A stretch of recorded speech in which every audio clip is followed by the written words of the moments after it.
Optimizazioa derivatuen erabilerarik nagusienetakoa da. Hori esan dugu ere, maximo eta minimoak aztertu ditugunean eta bar. Eta erabiltzen da askotan, beste funtzio mota batzuk eta beste problema batzuk ebazteko. Adibidez, optimizazio problemak. Hauek nahiko zailak egiten dira, planteamendua askotan zaila izaten delako, volumenak azalera sartzen dira, eta batzuetan formulak ez dituzue gogoratzen. Baina, jakin beharreko gauzak dira. Gaur egingo dugun problema honetan,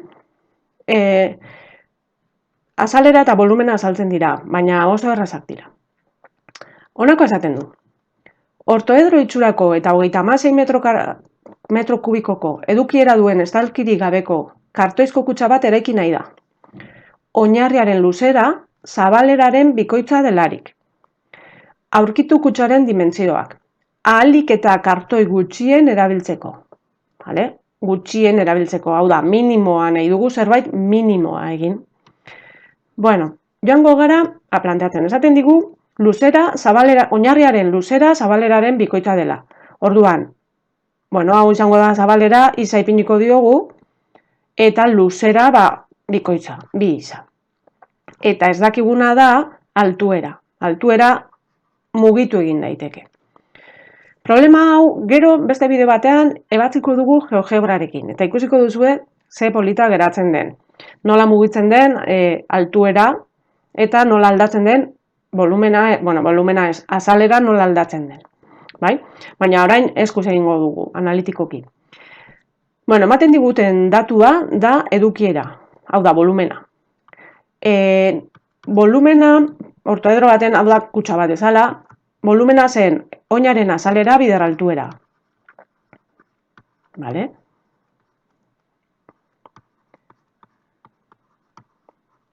Orduan, eta gure oinarria, laukizuzen bat da.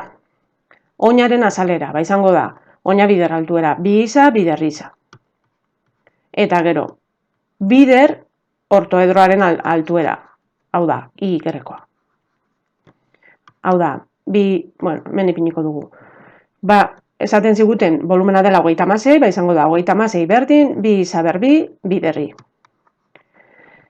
Eta hemen ja datu bat badaukagu, ekuazio bat. Bat bakarra behar dugu. Orain, ipiniko dugu kasu honetan minimizatu nahi dugun funtzioa. Gu nahi dugu minimoa izatea azalera. Azalera isa eta iren funtzioan dago. Guztizko azalera, baina estalkirik gabe. Orduan, azalera joango gara, izango dugu oinarri bat, eta oinarria laukizuzena da, bi isa bider isa, bi isa berbi. Gero izango ditugu alde hau, aurreko alde hau eta atzekoa. Aurreko alde hau da baita ere laukizuzen bat. Baina altuera I eta oina bi isa. Eta horrelako bi ditugu aurrekoa eta atzekoa, izango da. Bi aldiz aurrekoa, bi aldiz oina bi isa bider I. Eta orain falta zaizkigu beste bi alde hauek. Hemengo hau eta hemengo horra atzean dagoena. Eskerretan, eskumakoa eta eskerrekoa. Eta horiek ere dira bi laukizuzen. Isa bider I, altuera, oina bider altuera. Bi aldiz, isa bider I.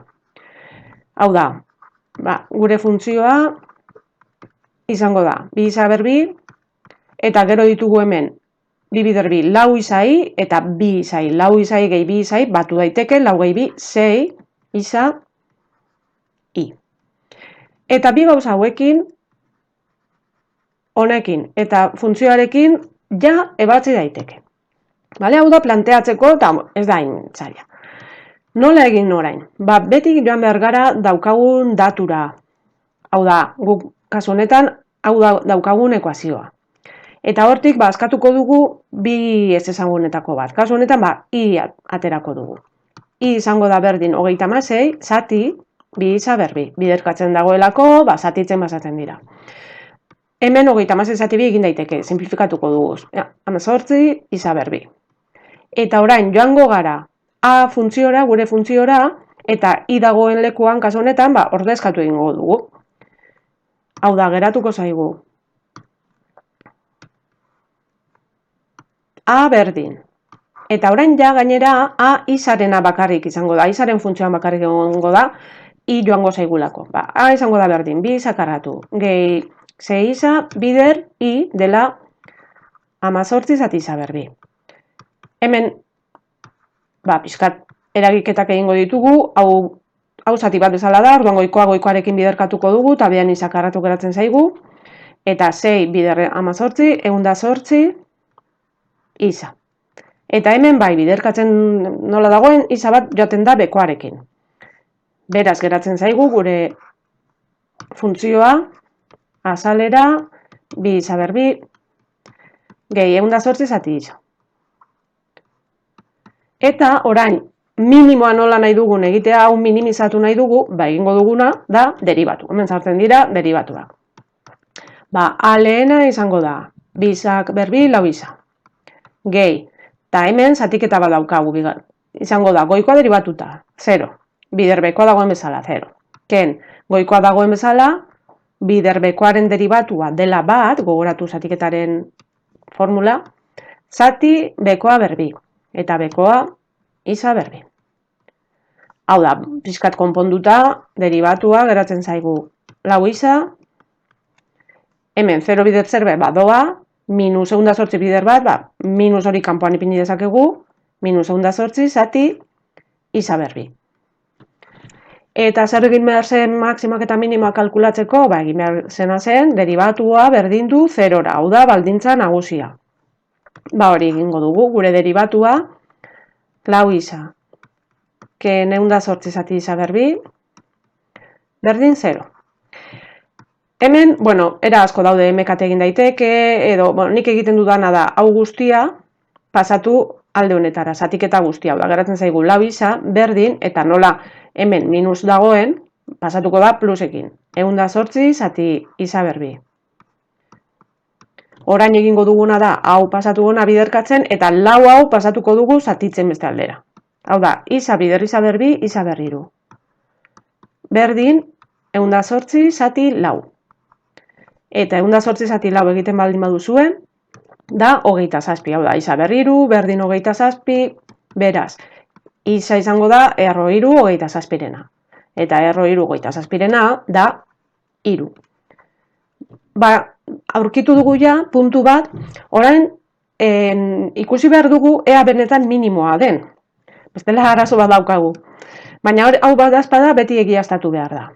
Orduan beti bezala egingo dugu, ipintzen dugu hemen iru, hartuko dugu hemengo zenbaki bat adibidez, minusa ez dugu hartu dezakegu, baina bat hartuko dugu adibidez. Eta deribatuan ordezkatu behar zen, gogoratu, deribatuan ordezkatu behar zen, hemen daukagu deribatua, horra ordezkatuta lau bider bat, ken 108 zati bat berbi, minus ematen digu. Zati honetan, minus ematen du. Beraz, funtzioa berakorra izango da. Eta orain hartzen balin badugu, lau edo, ikusiko duzu egin lau bider lau, ken 108 zati lau berbi, egin kalkulagailuarekin, plus ematen du. Beraz, gure funtzioa izango da gorakorra. Zer esan nahi du, bera eta gora egiten baldin badu, hemen minimo bat daukagula. Orduan, ja aurkitu dugu, isa aurkitu dugu. Dimentsio osoak eskatzen zituen. Orduan, egingo duguna da, gogoratu geneukan,